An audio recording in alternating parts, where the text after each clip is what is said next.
Computer science videos here today to show you guys in tutorial 35 how to make a search on your account on Twitter using a computer. Without further ado, let us start the video. So in this tutorial, you need to have access to a Mac computer, a Twitter account, so we can now go all the way down to the dock, go to Safari, click on Twitter, make sure you're signed into the account, go to your profile, and then to make a search, go to the search box and now type a hashtag, people, topics, or keywords.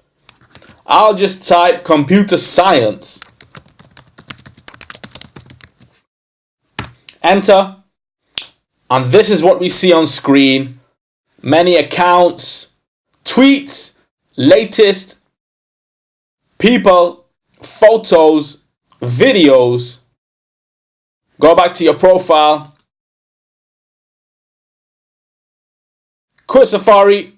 That's it for this video. I'll see you guys in my next tutorial. Thanks for now.